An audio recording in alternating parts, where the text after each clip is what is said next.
ये मशवरे की मजलिस है, राजनीति का मजलिस नहीं है। मुसलमानों को मशवरे की जरूरत क्या है? क्यों इस मजलिस की जरूरत है? हम तो गांव-गांव जाकर आपसे मिल ही रहे हैं, फिर आपको इतना कष्ट देकर आपके गांव से, आपके शहर से वापस यहां क्यों बुलाया गया? ये इसलिए कि आज अगर किसी कौम को सबसे ज्यादा मशवरे की जरूरत है तो वो देश का, बिहार का मुसलमान है। ये बात हम खुद से नहीं कह रहे, ये पैगंबर साहब ने आपको बताया, जब आगे का रास्ता न दिखे तो मशवरे में खैर है, मशवरे में खैर है। इसलिए आज आपको ये तकलीफ दी है, आपको यहां पर दावत दिया है, आपको बुलाया है। मुसलमानों को मशवरा इसलिए करना है कि आपके हदीस में पैगंबर साहब के हवाले से जो बात बताई गई कि मुसलमानों की ये जिम्मेवारी है अपने बच्चों के साथ इंसाफ करने की।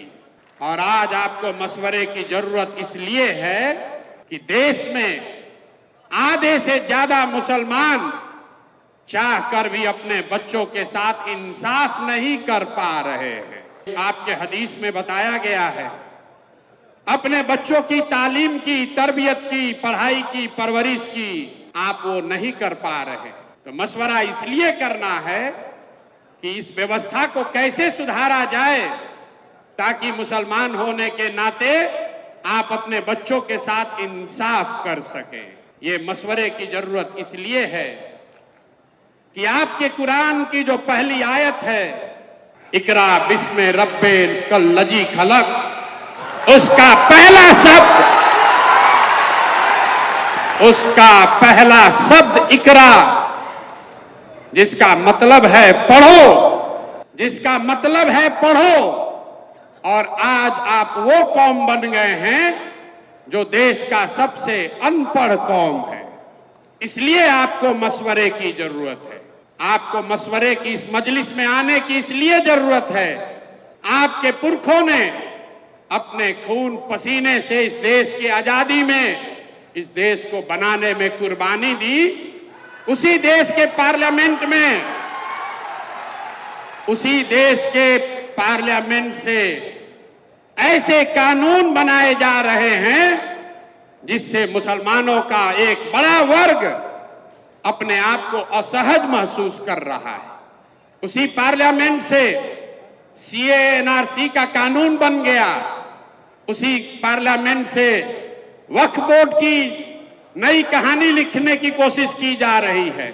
इसलिए यह मशवरे का वक्त है। इस मजलिस की जरूरत इसलिए है कि 20 करोड़ मुसलमान जिनको आप वोट नहीं देते हैं उसकी बात छोड़िए, कम से कम 10 करोड़ वोट जिसको आपने दिया है, जब कोई गरीब, लाचार, असहाय मुसलमान रोड पर भीड़ के द्वारा मार दिया जाता है तो आपका 10 करोड़ वोट पाने वाले लोग, उसमें से 10 आदमी भी आपके साथ खड़ा नहीं होता है।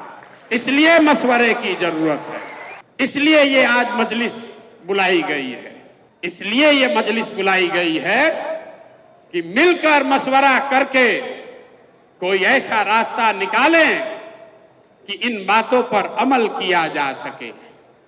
मैं प्रशांत किशोर आपका नेता नहीं हूं, मैं आपका रहनुमा न हूं, न होने का दावा करता हूं। जन सुराज कोई दल नहीं है, जन सुराज वो व्यवस्था है, वो सोच है कि इन सारे मशवरे के बाद जो चीज तय की जाए उसको ईमानदारी से जमीन पर अमल किया जा सके। इसलिए आज आपको बुलाया है।